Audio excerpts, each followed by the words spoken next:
Good Thursday afternoon to you, 4 o'clock time for Sports4CLE. Thanks for joining us. Hope you're having a good day. Some news out of Fort Lauderdale, Florida. Deshaun Watson with his quarterback coach, Quincy Avery, not taking any time off, still following the throwing program as he is doing dropbacks and throwing, and you sure he's following the medical advice and staying on schedule as he continues to get himself ready for training camp. Coming up in a little over a month, about a month until the Browns will hit it at the Greenbrier for training camp. Let's welcome in Quincy Carrier, Untitled, Unfiltered Browns coverage. Quincy, Andrew Berry said earlier this week or late last week on NFL Network, Deshaun Watson is actually ahead of schedule and kind of confirmed what everybody had been seeing. Yeah, we knew when he was basically throwing in mini camps that this was at least where they wanted it to be, if not ahead of where they wanted it to be. And, this is just more or less along the lines of what everybody expected. This is not a situation like earlier last season where we kind of didn't know. It seems like they have a better grasp of this injury and a better grasp of this rehab process, and everything's going to form, right? He threw a lot in mini camp. He threw a lot during OTAs. He's throwing still. The next step will be padded practices. Will he throw? He looks like he's certainly on track for that. I mean, it's June and he's already throwing on a pretty regular basis, so he'll at least do 7-on-7s. And then you want to probably get him in maybe a drive or two in a preseason game just so he can have that adrenaline going when he throws with this arm, see how that recovers. And then if he goes through all that fine, then he will pretty much be cleared to go. All right. I know you took a deep dive from last year with Watson. You watched all of the games, every one of his throws. What did you see when you watched them again? I know you've addressed this on your show as well. Yeah, I saw a quarterback who did exactly what was asked of him, given the situations he was in. A quarterback who played his best football in the fourth quarter. Now, was he the most consistent in the world? Was he putting up and making every play that he could? No. But he made the plays that he needed to, and he made the plays that the team needed to be able to win easy in a lot of these games. I saw a quarterback who took care of the football. And if that's the baseline of what you get with Deshaun Watson, right? Like not the high, not the low, but just what you can expect from Deshaun Watson on a week-to-week basis at the very minimum, then you're going to be in a pretty good spot for the Cleveland Browns because that's a quarterback that could help you win games. Yeah, we've talked a little bit, we've talked a lot about Ken Dorsey and remaking the offense. I think something that's a little underrated is the kind of quarterback coach that Ken Dorsey is. You hear Josh Allen talk about him. You heard of Cam Newton.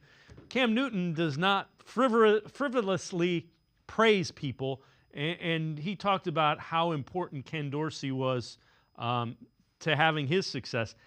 The mechanics in kind of working with quarterbacks, something Ken Dorsey's really good at.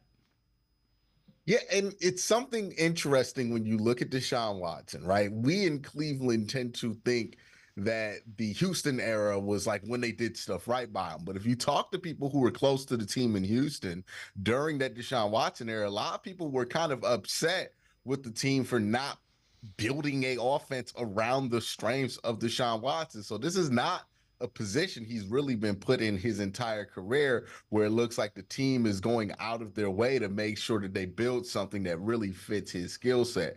So this is a interesting place just for Deshaun Watson to be at because it looks like the Browns are really committing to not only putting, as you mentioned, Ken Dorsey as the offensive coordinator and the guy who's worked with Josh Allen, but also Ken Dorsey as the quarterback coach as well, or at least in that room heavily, as we know the offensive coordinator for this team usually is, in that room where he helped Cam Newton get to MVP form while he was there in Carolina.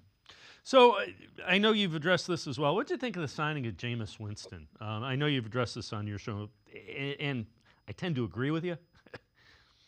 Yeah, Jameis is one of those interesting ones because like people can get lost in the ideal of Jameis, and Jameis is this goofy guy. He makes a lot of like interesting comments, and it's easy to kind of look at Jameis and not take him seriously as a football player.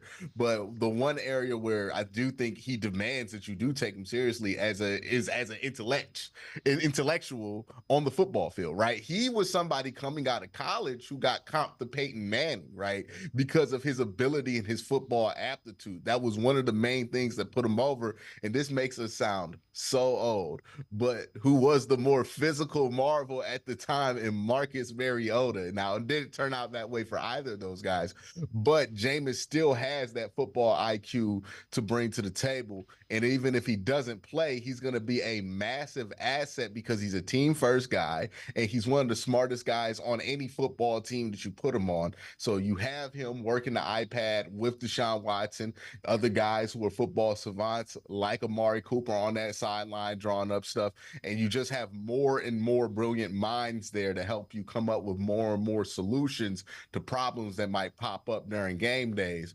And I think that's one of the important elements of having Jameis Winston on this team. All right, here is something that will make Browns fans smile. And again, you retweeted this just a little bit ago.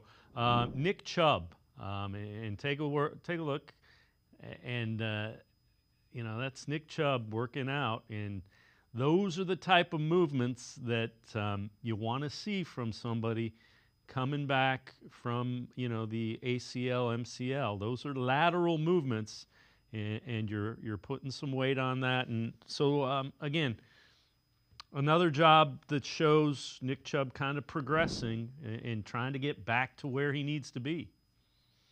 Yeah, and look, with Nick Chubb, never to count him out or underestimate him when it comes to his rehab windows. He has been somebody who, at the University of Georgia, came back from a devastating knee injury just to run for 1,500 yards in 12 games. So Nick Chubb has a track record of being a bit of an outlier, and that's why I always caution. Right now, the timetable for Nick Chubb is based on averages, but Nick Chubb has never been somebody who stuck to a lot of averages throughout his career, especially when it comes to something so workout oriented as rehab. I would expect Nick Chubb to crush it. We'll see how the team plays it, but it looks like Nick Chubb, at the very least, whenever he comes back, he's going to be able to be pretty much Nick Chubb, because that kind of progress in this amount of time means that he's retaining some ability too, you would hope. All right, so this is from Dove Climb, and it's really interesting. Percentage of each team's passes that were on target last season. So the Cowboys were number one at 83, Lions and Chiefs 80%. Raiders, Cardinals tied for 29th at 71%. Titans 70%. The Browns dead last, 68% of the passes were on target. Now we can explain that by saying 5 different quarterbacks started 4-1 games. That kind of flies in the face of a lot of the people that were talking about how well Joe Flacco played. Joe Flacco made big plays. He also turned the ball over and wasn't on target a lot. The Joe Flacco thing is interesting because there's a context that talking about Joe Flacco belongs to that a lot of people pulled him out of, which forces people to bring that back into the conversation. People were excited about Joe Flacco, not because Joe Flacco was playing amazing football at that time, but he was playing better football than you would expect somebody who's 39 coming off the street to play, right? Like that was the whole thing with Joe Flacco, but people have tried to pull that out of that context, which makes it awkward because now we have to criticize it as if it's a starting quarterback in NFL, and that's never how we should have looked at that whole thing. But yeah, when it comes to the on-target passes, when you have 5 different quarterbacks start, and not just 5 different quarterbacks start. I mean, how many times did we go from one guy starting, then Deshaun comes back, and then it's PJ Walker again, and then think about what that does to the wide receivers. Think about what that does to the offensive line. Think about what that does to the timing. These guys are consistently coming in and out of the lineup. It's not like we're benching and pulling guys, right? These guys are out because of injury. So yeah, the on-target percentage, you would expect that. When you roll out 5 different quarterbacks, you're not going to have a great on-target percentage, no matter who those 5 quarterbacks are. All right, so offense is being remade. Ken Dorsey, Kevin Stefanski, all the offensive coaches, new offensive coaches. How do you think the pass targets get divvied up? Yeah, see, now we got to talk about targenomics, right? With the Browns wide receiver room, because you have to imagine about 150 targets for Amari Cooper, about 150 targets for David Njoku. We're already at 300. This is a Browns team that's probably going to be closer to about 550 pass attempts. So it's not that many targets to go around. Elijah Moore had about 80 pass targets last year. You would imagine some of those get sacrificed so you can give Jerry Jeudy another 100. So now we're at 400. Then you have 100 passing targets between Cedric Tillman, Elijah Moore, and all of these other guys. And I think that's going to be what camp's going to be about, right? We know Jerry Jeudy's going to get 100 targets this year. We know Amari Cooper's going to get 150. We know David Njoku's going to get 150. Who's going to get the rest of those 150 targets that are up for grabs, and how are those targets going to get divvied up? That's going to be determined during camp between the competition of Elijah Moore, Cedric Tillman, and whatever young guy wants to step in and try to get 20, 30 targets this year.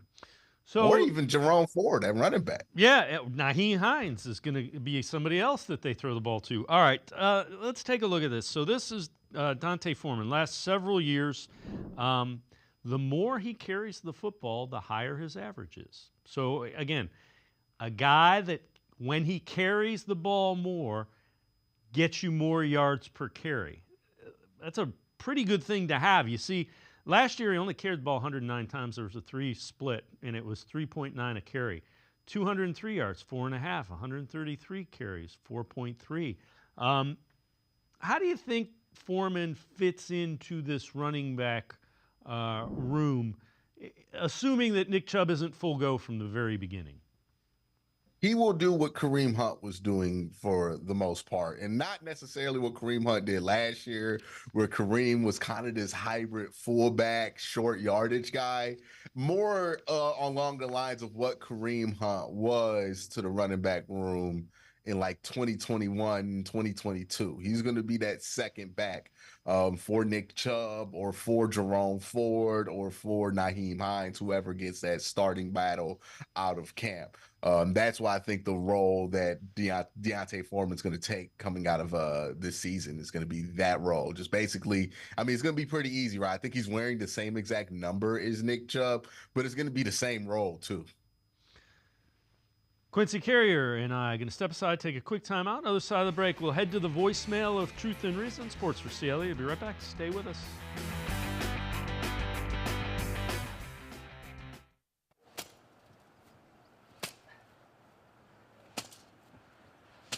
Moneymaker from the Ohio Lottery has no interest in beating around the bush. Money Maker. You play the game, you could win money. Up to $2 million. With more than $88 million in prizes from $50 to $500. Moneymaker cuts right to the cash. Unlike this guy.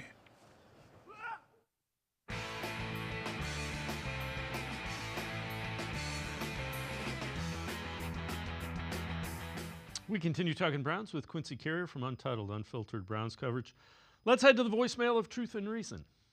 Yeah, this is Daniel, Mentorite, living in Florida, calling in reference to how many people were knocking Deshaun Watson. And we haven't seen much from him yet, although the second half of the Baltimore game was incredible. But what I found out, and this is a statistic that I was super surprised by, PFF said in the fourth quarter ratings of quarterbacks, Deshaun Watson rated number 1 last year in fourth quarter performance. I didn't realize that, and so that's something you should look at when you're evaluating him. Anyways, hopefully he'll have a great season. The injuries will not come as they did last year, and we can move on and achieve what we're looking for all the time. All right, have a good day, and thank you for your program. Appreciate all of the voicemails. Quincy, you kind of alluded to it. By definition, that's what a franchise quarterback does. It's a guy who plays his best with the game on the line in the fourth quarter.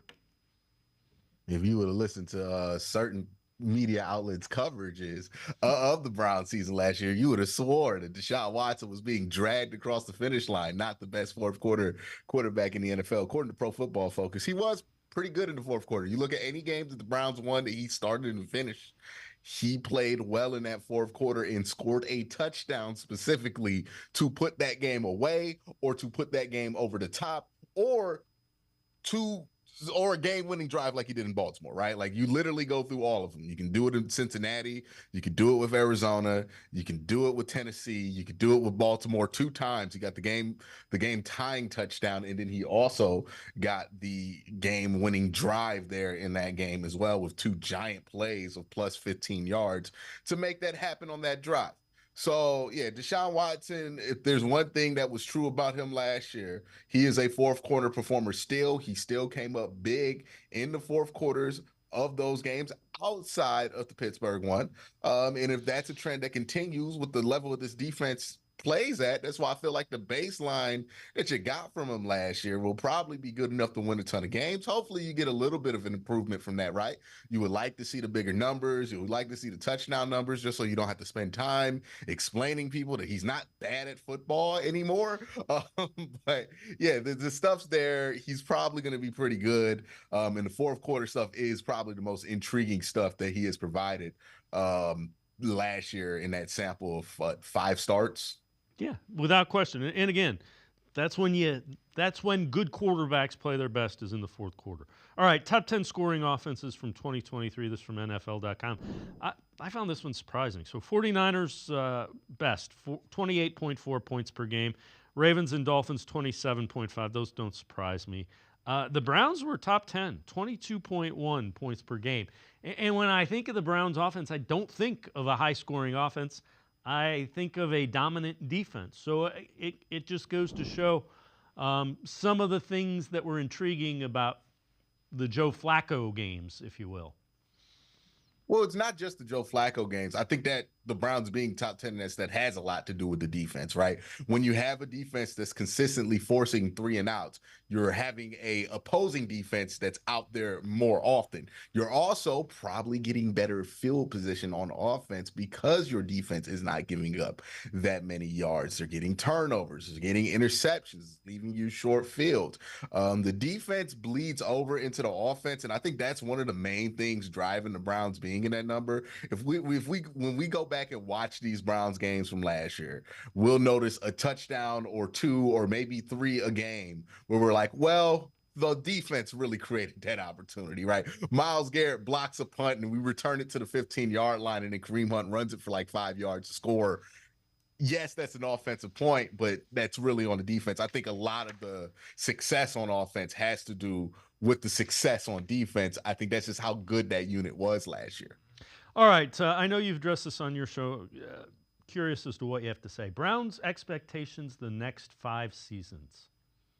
Yeah, the Browns, I think they expect, especially if they're living in a world where Watson plays well the next couple of years and you extend him, they expect to have a Super Bowl window for these 2 years, probably a Super Bowl window in 2028 and 29, right?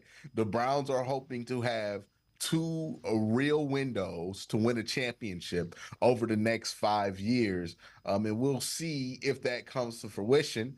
A lot of things have to go right in order for that to happen. But if it does kind of mark a completely new era for Browns fans, as we're talking about just a different level of success than we've been dealing with since 99.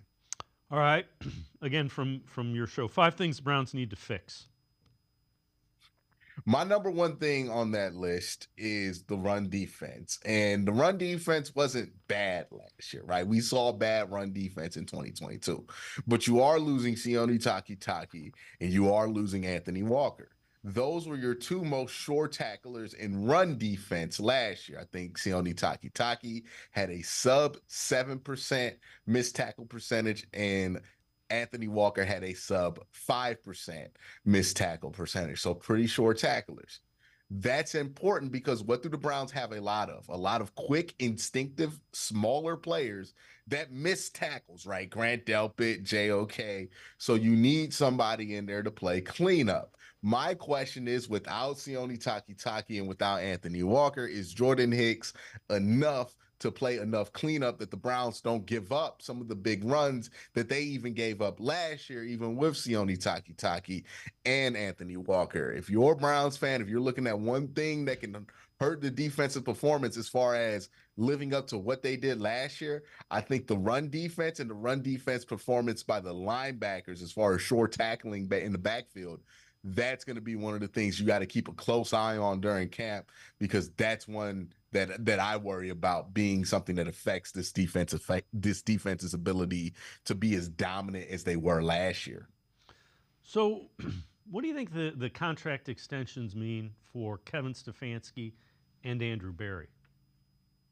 Yeah, well, for Kevin Stefanski and Andrew Berry, a new contract means there's a new 5-year plan, right? There's always some kind of 5-year plan that you're rolling with, and there's a new 5-year plan. And with that, new expectations, new bars that you're going to be judged on. If you're Kevin Stefanski, now you no longer get compared to what the rest of Browns expansion history has achieved. You get compared to your peers, because this isn't about getting the Browns out of the doldrums that they existed in since '99. This is about making sure the Browns can be one of the more competitive franchises in the NFL. So that's how Kevin Stefanski is going to be judged. It's a similar thing with Andrew Berry. And with Andrew Berry, this 5-year contract means that he is likely to outlast or extend Deshaun Watson. How do you maneuver around the tail end of that contract? How do you maneuver around having your first round picks again, right? He has not really been judged harshly on the draft because he has not had a ton of draft picks since he became the general manager of the Cleveland Browns. Now he will have draft picks, which means he will be open to more criticism about the draft. It just means that the expectations get higher. People expect more out of you, and the fallback that a lot of us has fell back on over the last 5 years, that, hey, he's better than anybody else we've had since 1999, is not really going to be valid anymore, because we're not looking for Kevin Stefanski to hold it down and be better than Butch Davis, right? He's already better than Butch Davis. We need him to be on par with some of the best coaches in the NFL, and I think that's what the expectation is for everybody that got extended. Quincy Carrier from Untitled Unfiltered Browns coverage, and I can step aside, take a quick time out. Other side of the break, we turn our attention to the Browns defense. Sports for CLE. We'll be right back. Stay with us. Come back to go forward. Back to learning new things. Back to pursuing your dreams. Tri-C has flexible learning options to fit your life. And every year, more than 1,000 local companies provide Tri-C students with real-world learning. The right education can boost your lifetime earning power by hundreds of thousands of dollars. Start now with a college education you can afford. Tri-C, where futures begin.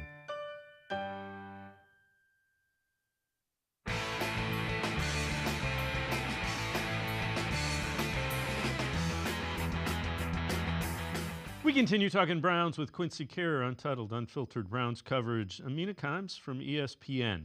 Where she ranks the Browns defense this year. This is from ESPN's NFL Live. Number one, I don't think this will be controversial because it was really neck and neck between them and Baltimore last year. That's their division rival, the Cleveland Browns. So the reason why I have them 1 and Baltimore 5 is, unlike Baltimore, they didn't lose anyone, including their defensive coordinator, Jim Schwartz. So it'll be year 2 with him. Obviously, an elite pass rush led by Myles Garrett, but I think his secondary is something that kind of gets slept on. No doubt they benefit from that pass rush and the fact that they can devote more players in coverage, but I would argue the pass rush benefits from the fact that they have 2 cornerbacks in Denzel Ward and the incredibly slept on Martin Emerson Jr., who can man up just about any receiving group in the NFL. I would actually look for, by the way, Emerson to become a Pro Bowler for the first time this season. But this Cleveland Browns defense was phenomenal all of last season until the very end, which we can talk about. I think they're so talented at every level. They're incredibly deep, and I expect them to continue this performance next year. I don't see why that they would regress. And Quincy, I agree. I think year 2, they should be better. Now, they will play better quarterbacks, which we make that point all the time. But year 2 with Jim Schwartz, they should be able to figure out some of the things that ailed them a season ago. I mean, they should be as talented as they were last year, as good as they were last year, because this is basically the same unit, the same defense that they had last year. Now, they did have, as wild as it is to say, because most of the injuries were on the offensive side last year, they did get kind of lucky, I guess, with injuries because they didn't miss any of the big pieces. You got a relatively healthy year from Denzel Ward and Myles Garrett. So those are the only real things that I can see setting this defense back. But you still got Myles Garrett. Myles Garrett's like 90% of the problems that teams are going to have to deal with. And when you have all these pieces around somebody that talented, yeah, you're probably going to be a good defense. So, yeah, I would agree with Mina here. All right. This one again from your show. Most important free agent the Browns signed that nobody's talking about. Oh, man, we're not talking about Jordan Hicks enough because Jordan Hicks is the one free agent that we signed on the defensive side of the ball that is definitely going to start, right? He's going to start next to JOK. I don't see a world where like Devin Bush is the starter next to JOK, but it feels like we talked about Devin Bush more because he used to play at Michigan or because he used to play for the Pittsburgh Steelers.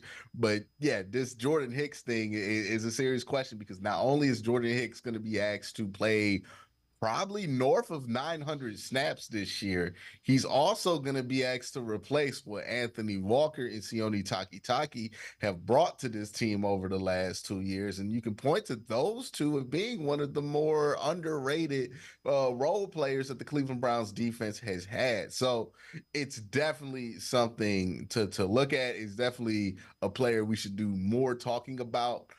Because his role and his ability to fill that role is going to be one of the more intriguing things. And also, what is his role going to be? Is JOK going to play more than Mike? Is JOK going to do what he's done, just play more snaps? A lot of interesting ways that cookie can crumble, and I don't think it's been touched enough. Yeah, in 5 straight years, he's had 100 tackles or more, so he's been productive. This from PFF, 2024 NFL linebacker group rankings. They have the Jets 1, the 49ers 2, the Bears 3, Patriots 4, the Giants 5, the Ravens 6, the Jaguars 7, and the Browns, they say, are 8th. Despite being undersized, JOK has excelled since entering the NFL, earning PFF coverage grades of 70 in each of the past 2 seasons. Browns added Jordan Hicks in free agency. The 31-year-old recorded 74.6 PFF grade in 2023, his highest since 2018 when he was with the Eagles. To have their linebacker group ranked 8th, they don't really value the linebacker position like most teams do. There was a stat we talked about earlier in the week. They played base defense 18% of the time last year, lowest in the NFL. That means they want to get out of 3 linebackers as soon as they can. Yeah, it's interesting how you can, like with the Browns linebacking room, there is a world where you talk about them and you kind of include Grant Delpit in that kind of hybrid role that he plays in some of the safeties in that conversation. And when you do that, you're not as worried about that linebacker room if you look at it as just pure linebackers, right? Because if you look at it as pure linebackers, there's JOK, there's Jordan Hicks, there's a fall off after that, right? But how many snaps are those other linebackers really going to be expected to give? Because like what Tony Fields might be the 3rd linebacker, but he might get 300 snaps. Not really that big of a deal. It's like 8 snaps a game or something like that. So it's just one of those things you have to. The linebacker position is so fluid in today's NFL. It's one of those positions that's changing rapidly, and we'll see what the new kickoff rule does to the linebacker spot. But yeah, it's like, to me, it's hard to put a finger down and rank the linebackers as just linebackers because that's just not how the position is played anymore. Yeah, the wide open passing game has created that. Shelby Harris, what do you think of him, and how should we look and view Shelby Harris? Shelby Harris has one of the most deceptive stat lines of all time, right? Because you look at his stat line, 1.5 sacks. Oh, he's not that impactful, right? He's cooked. He's a 32-year-old. He's getting 1.5 sacks in a full season. Bad signing. But then you look at his batted passes. He was 3rd in the NFL in batted passes. He had 6 TFLs last year. Now, I don't know about you, but I feel like a batted pass is similar in its effect in the game as a sack or a TFL, right? You don't get the lost yardage, but you do get the loss of down and the stoppage, the complete failure of a play. You also add that with 6 TFLs, and all of a sudden you're looking at somebody who, if he had just did all of that in sack production, he would be looked at as one of the best signings in the NFL offseason period that year. But that's kind of what he did. He produced at that level, right? Block passes, TFLs, getting guys behind the line of scrimmage, had 19 tackles with the average depth of tackle of half a yard. So pretty good stuff there from Shelby Harrison. I think he was the most reliable defensive tackle you had on the roster last year for good chunks of the season. Massive upgrade from the previous year as well. From the Browns, from the defense, yeah. We had to welcome the Walmart defensive line the year before, so but it's a pretty good upgrade for anybody to have what Shelby Harris was able to provide for the team last year. Quincy, Kara, and I are going to step aside, take one more time out. Other side of the break, we'll head back to the voicemail of Truth and Reason. We continue talking Browns on Sports for CLE. Stay with us. The Ohio Lottery Partners in Education program is dedicated to recognizing exceptional students, teachers, and schools throughout Ohio. Scan the QR code on screen to nominate students and teachers as Academic All-Stars and Teachers of the Month. They must be currently enrolled or teach in grades K through 12. Is your K through 12 school developing students' literacy skills to achieve success in reading? If so, you can nominate your school for the School of the Year. Students can win $100, teachers can win $500, and schools can win $2,500. Scan the QR code, fill out the forms, and nominate deserving students, teachers, and schools today. The Ohio Lottery Partners in Education program takes pride in honoring exceptional students, teachers, and schools across Ohio. Submit your nomination today. It's fun, fast, and free.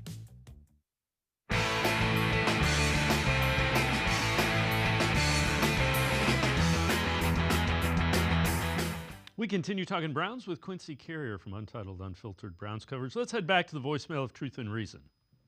Hi, Dave. Thanks for taking my call. I wanted to get into the conversation about JOK because it's imperative for them to sign him because he wasn't a first-round draft pick, and he's made the Pro Bowl for his first time, and he's a pivotal part of our defense. And if they don't sign him to this extension, the market is going to go higher, and so we may not be able to secure him to our team. So I'm just want to get your take on it and see if anybody can give up any kind of updates. Appreciate it again. You taking my call. Be blessed. Thank you. As always, appreciate all of the voicemails. Quincy, I know they want to get him signed. He might be betting on himself because he goes out and does what he did last year again. The price is going to go up. This is the one thing I will say. Andrew Berry in this front office don't try to lowball. They usually don't play games. They usually can come to what would be a fair market price. That's been the history for guys they want to keep and extend. Yeah, I mean, this is the same playbook they did for Grant Delpit last year, right? You flashed at the end of the season, you really look like you're becoming the playmaker. Okay, let's see if that continues into this next season because there's really no rush. And then if you're still playing at a high level by the bye week, we're going to start talking contract with you and hopefully sign you before the end of the season and get that extension going that way. I think that's what the thought process is for JOK. As far as the market goes, the linebacker market is weird, especially like when you factor in that the franchise tag for the linebacker market is not divided between outside linebacker edge rushers and stand-up linebackers in like a 4-3. So the franchise tag for a linebacker is the same as a edge rusher. So that makes franchise tagging a stand-up linebacker pretty much never going to happen. So it does change how the market looks at it. I think linebacker is one of those positions similar to safety where you can wait. The market's not going to be crazy. It's not like wide receiver where the money's exploding right now. Like I can't name you the last giant linebacker. I think Pat Queen got 9 a year from Pittsburgh. So it's it's not that pressing of a need. I think they can wait till during the season to handle that, and that'll be fine. All right, so this one from the Bleacher Report, and it's a 3-team trade that clearly was done by a Jets or Raiders fan. The Browns get the Jets' 2025 third-round pick in offensive tackle What? Tyron Smith. The Jets get wide receiver Devontae Adams, and the Raiders get the Jets' 2025 first-round pick in Amari Cooper. Smith is expected to be left tackle in New York this season, but the Browns could use veteran insurance as Jedrick Wills, Jack Conklin, and Dwan Jones are all returning from season-ending injuries. They got 3 guys that they can't figure out who they're going to start, so let's add another tackle to the mix. Let's trade for another All-Pro that we have to sit on the bench. That's a wild one for me. The Browns giving up Amari Cooper and get back what is essentially a offensive tackle that, if they wanted Tyron Smith, he was available all offseason, wasn't he? Yeah. So like they would have tried to just get him and then a 3rd-round pick, which I mean they traded Amari for a 5th. And even that one, like, even if you're a Jets fan trading a 3rd-round pick for somebody who's on an expiring deal and 30, I mean, that's an interesting choice. That's just not the best trade package I've ever seen from any perspective, to be honest. No, you've already got 3 guys, and you're trying to figure out how you're going to play them. And Dave, I think we might have misidentified the culprit. It doesn't make sense for the Browns to do this. It doesn't make sense for the Raiders to do this. I mean, for the Jets to do this, but it does make sense for the Raiders to do this because they get a 1st-round pick and Amari Cooper back. I think I know who drew this trade up. All right, yeah. I think the Browns would say no to that. I'm going to go out on a limb there. All right. Everybody but the Raiders would say no to that. Yeah. Potential breakout players for each NFL team. This from Pro Football Network. For the Browns, they say Cedric Tillman showed promise last year and will fight for more snaps in 2024. Early indications are Amari Cooper and Tillman will play outside with Jerry Jeudy playing in the slot. You got to figure Elijah Moore in there as well. I could see Cedric Tillman earning some spot. The one thing Cedric Tillman, we said this earlier, Cedric Tillman, big red zone target potentially, and he blocks. So if you're playing 11 personnel, he came in and blocked. So I could see him being in the red zone because you can use him as a big target, and if you're going to run the ball, he can block. Yeah, and it's like, what happens with Elijah Moore when you get to the red zone, when the field gets a little bit smaller? Are you going to still want to use him in the same way? There's going to be an opportunity for Cedric Tillman. If I'm Cedric Tillman, this offseason, this OTA period that he just had, which was pretty encouraging, and this training camp, probably the most important training camp of his young career, because if he comes there and he's prepared and he's not an issue of knowing where he's supposed to be, he's going to be probably set up for a decent career. But if he doesn't, that's going to put him down a bad path, or at least put him down a bad probability path as far as him being a successful player. So we'll see what happens. Yeah, and Kevin Stefanski raved about his offseason. So good first step, needs to carry it over into training camp. All right, before I let you go, potential surprise cut candidates for all 32 teams ahead of training camp. This from A to Z Sports. For the Browns, they say defensive lineman Siaki Ika played only 100 defensive snaps, did not record a single statistic for Cleveland. He was very heavy coming into the NFL, tested poorly athletically at the combine. If Ika is being blown off the ball during training camp like he was last season, Cleveland could move on after a year. I would be stunned. Again, he was a 3rd-round pick. Being Siaki Ika, I'd be stunned if he got cut. They tend to be patient with their draft picks, being the Browns' coaching staff and front office. Yeah, the only thing I would say to that is the Browns also tend to be very cerebral with their draft picks. Like, you tend to know that there's a plan with their draft picks, even if for guys that they picked in the 5th round, like you'll see, okay, this is the path that they see for this guy. Cam Mitchell might be a slot corner. Jamari Thrash might be somebody who can rotate in there and be a Rashard Higgins-like figure. Like, you can see the path, the vision for most draft picks that the Browns have had. I, for the life of me, cannot understand the vision that they have for Siaki Ika. It does not seem like they had one.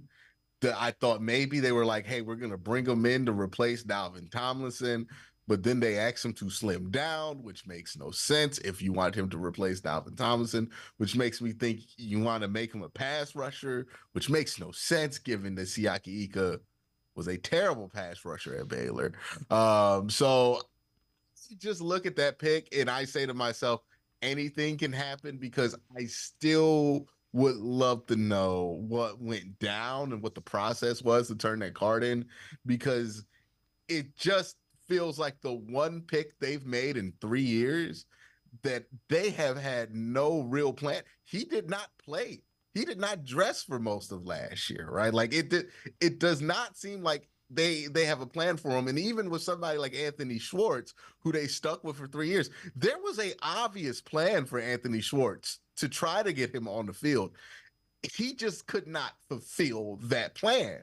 With Siaki Ika, when they just drafted Michael Hall, like, they signed Quentin Richardson. What is the path for him to get on the field? So I wouldn't be too surprised. I would be surprised simply because he's a 3rd round pick and the Browns don't cut day 2 picks 2 years into their career.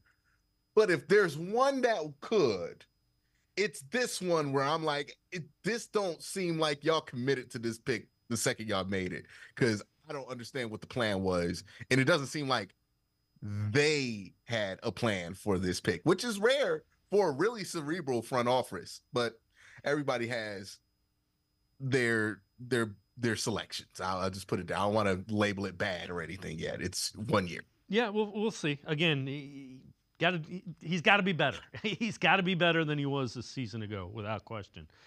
Quincy Carrier, as always, great stuff. Appreciate the time and the insight. Thanks very much, Quincy. Thank you, Dave. Quincy Carrier, make sure you check him out. Untitled, Unfiltered Browns coverage. Always really good stuff. We're going to step aside, take a quick time out. We continue talking Browns. Nick Karns from the Barking Browns podcast straight ahead. Stay with us.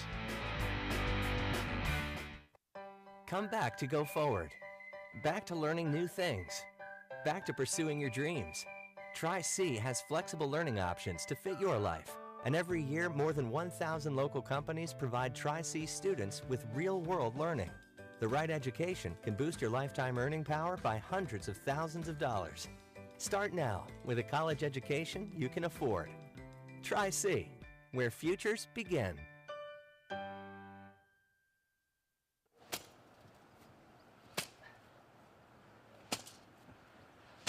Moneymaker from the Ohio Lottery has no interest in beating around the bush.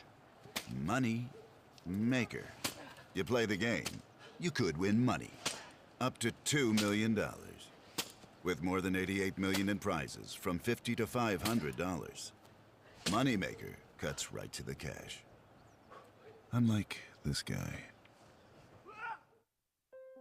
I am powerful beyond my wildest imagination. I will define my future. I will keep challenging myself to improve. Because I am a future leader of this great nation. I will be responsible for raising a beautiful family. And educating not only my generation, but many more to come. I will make a difference in my community. And I will stand up for what I believe in. I will not settle for simply chasing my dreams. I will achieve them. Because I was given a chance. An opportunity. A home. At Family, Career, and Community Leaders of America. The ultimate leadership experience. FCCLA has been one of the greatest experiences of my life. It's made me who I am today. Join us. We'll build a new future together.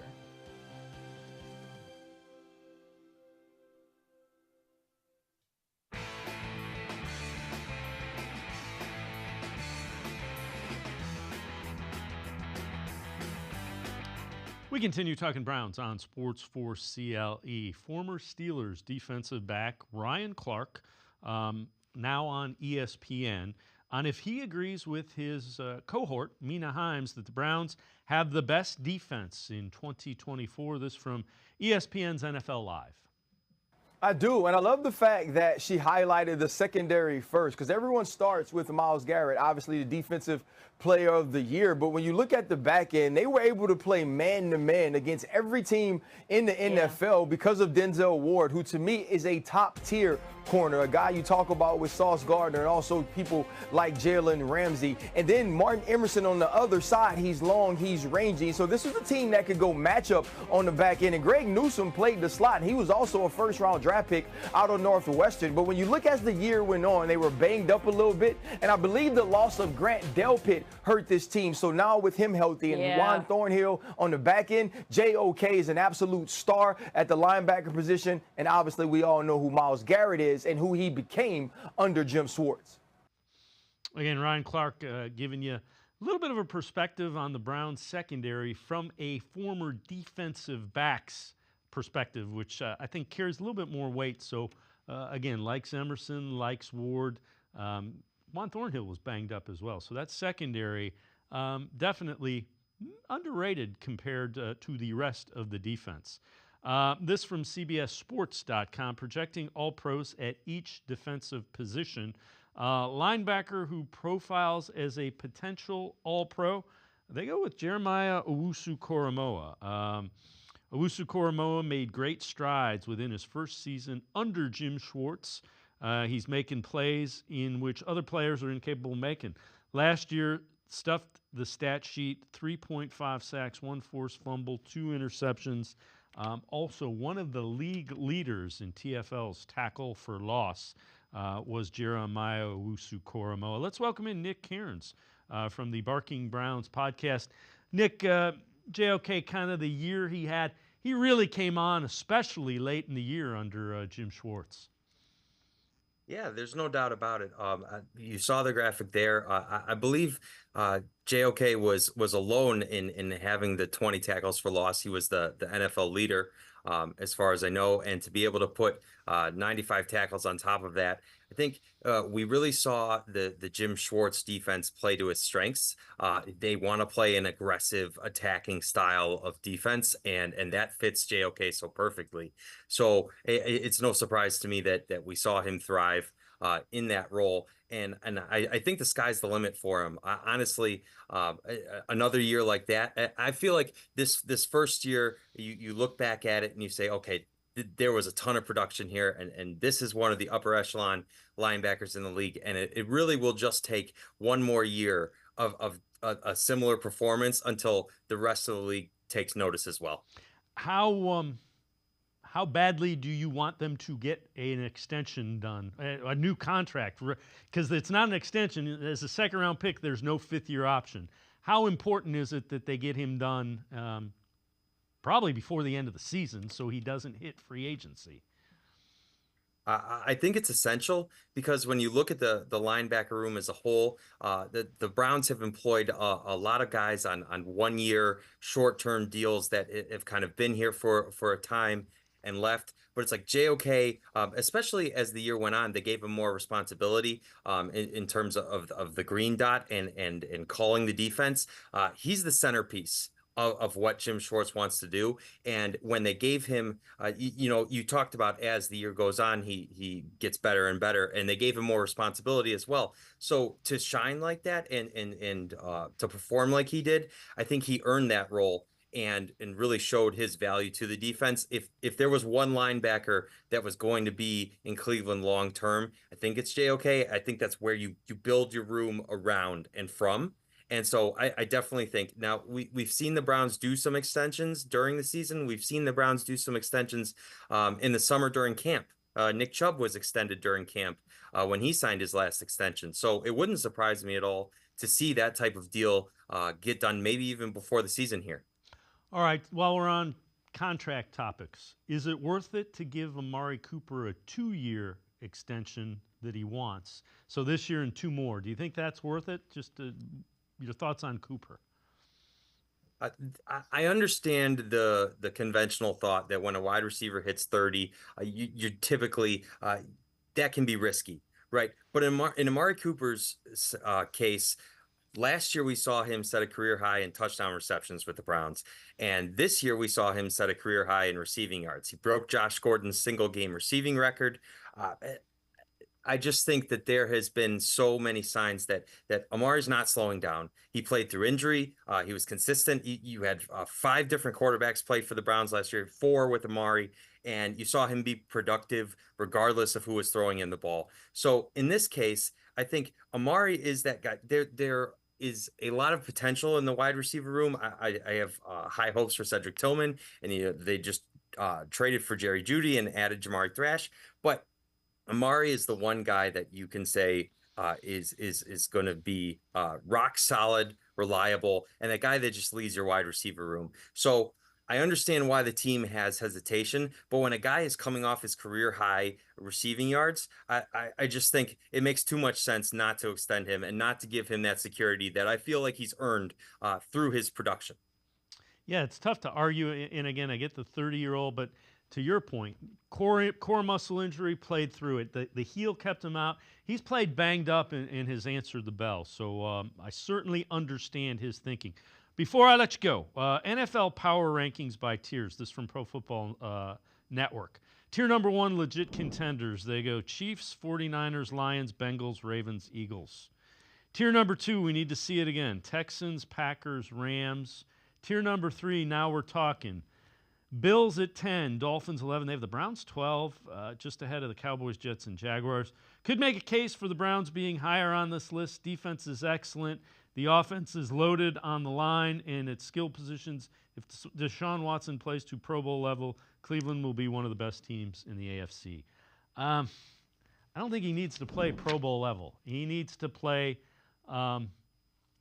he needs to be, if he's a top 10 quarterback, they're a Super Bowl contender, I think.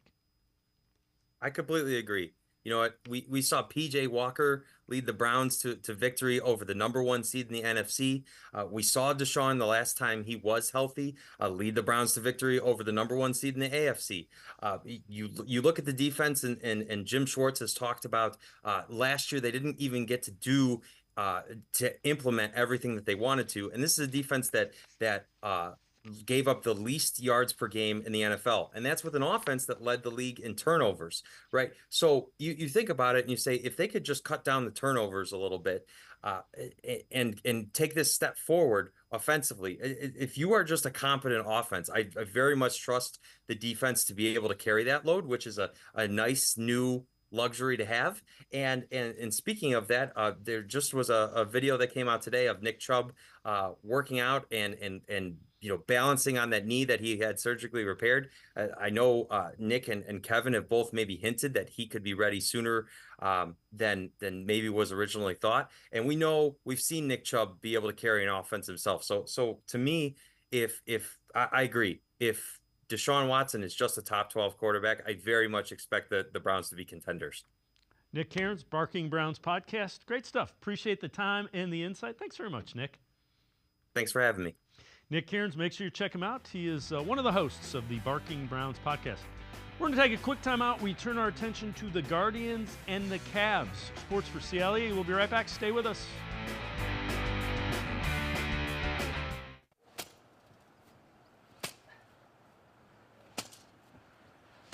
Moneymaker from the Ohio Lottery has no interest in beating around the bush. Money Maker. You play the game, you could win money. Up to $2 million. With more than $88 million in prizes from $50 to $500. Moneymaker cuts right to the cash. Unlike this guy.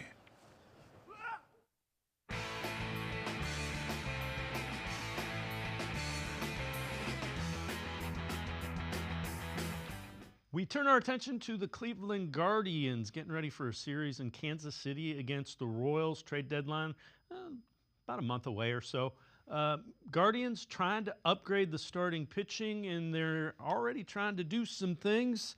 The Guardians reportedly have agreed to a deal with left-handed pitcher Matthew Boyd. It is a major league deal for Boyd. He is a Scott Boras client.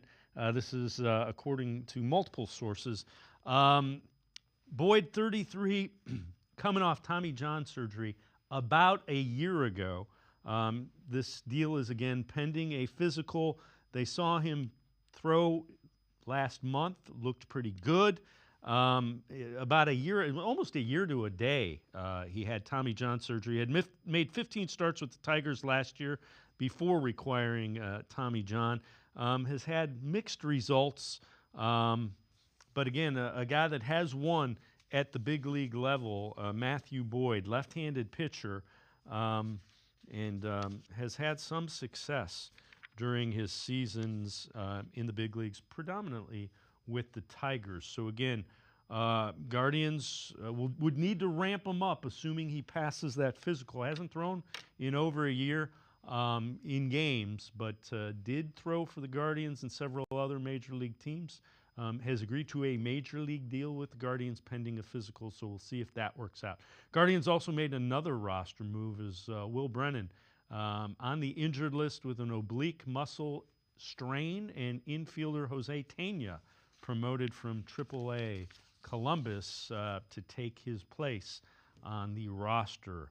The Cavs took Jaylon Tyson with their first pick in the draft. It was 20th overall. ESPN draft analyst Jay Billis with the scouting report on what the Cavs are getting in that first-round draft pick, Jaylon Tyson. A Texas kid that first went to the University of Texas, then to Texas Tech, and then transferred to Cal. He is a strong, long-arm, powerful wing that's a 3-level scorer. He's a good shooter, but at 6'6", he's got point guard skills and an excellent guard rebounder. Scored just under 20 points a game this last year, shooting over 46% from 3, and averaged about 7 rebounds a game. Good passer. One thing he needs to do is become a more impactful defender because he's got the ability to do it. But Jaylon Tyson has ability, and his ability to score and also to pass. His versatility and his productivity and his pick-and-roll ball handling, very impressive. He has the ability, like you said, Jay, with his assists, 3.5 assists per game. He can be a secondary facilitator also. And we talk about all the time, players and how they grow, the way they expand their game, the way they continue their work ethic. Those are what keep you in the NBA, putting in the work and growing. And we've seen him be able to do that. So Tyson was at Texas for a year. Wasn't great. Texas Tech for a year, was not even as good as he was at Texas. He goes to Cal for a year, and he develops into an NBA player. He was first team all Pac-12 this year. A lot of emotions, a lot of, obviously, I know my journey. I've been through a lot to get here, you know, but it's only the beginning. I look at it, yesterday was yesterday, today is today. Man, it's a lot. It's a lot. I can see the future, you know. I want to build. I want to win a championship. So today is a different day. Yesterday is in the past, so I'm looking forward to it. And I know while you were at Cal, you've had a lot of creation responsibilities offensively. And you know, you just said you want to be able to see the future. What do you envision your role as an NBA player being? I think that's what makes me so special.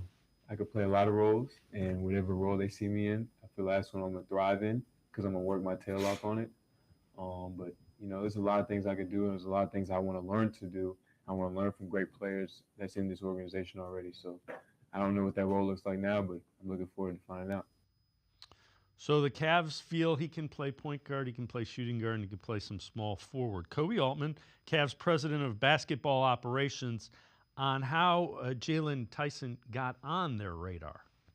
Pac-12 is something you got to see, and so he put himself on the map this year to where you had to go see him. Like, who is this kid that keeps putting up these numbers and then turning Cal into a winner, right? You know, when Cal's picked to finish bottom of the league, and then they keep winning, and putting themselves in a position to where nationally they're getting that recognition.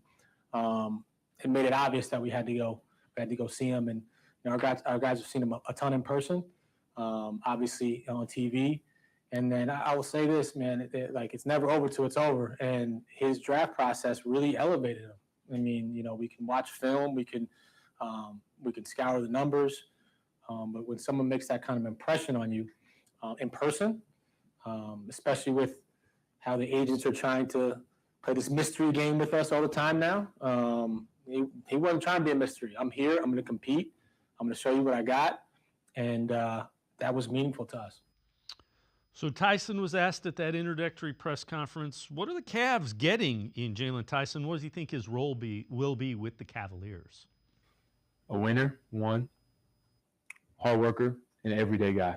That's the three things that would describe me. You know, I have a lot of work to do to get to the point where I want to get to, but I'm looking forward to it, and I want to learn from these vets. You know, I want to learn. I'm coming into this opportunity with an open mind. Obviously, my story and my journey has helped me have this open mind and a mature mindset. You know, so I'm just looking forward to just becoming a really good professional basketball player. Man, I want to win a championship. Honestly, I want to ring first year. That'll be something a lot of people don't get to say that, you know. So, the role piece, I just want to be a part of a winning culture. That's what I want to do. Obviously, I want to play, right? But I know that takes time. And obviously, throughout my course, I understand it takes time to be able to do that, right? So just learning how to be a professional, you know, that's the biggest thing I can say right now. I can't tell you what the future looks like because I don't know. This is new to me, right? But I'm looking forward to winning. That's the biggest thing. Again, that's Jaylon Tyson, Cavs' first-round pick in this year's NBA draft. That'll do it for this edition of Sports for CLE. We'll see you back here tomorrow at 4 o'clock. Have a great night, everybody. See you tomorrow at 4 on Sports for CLE.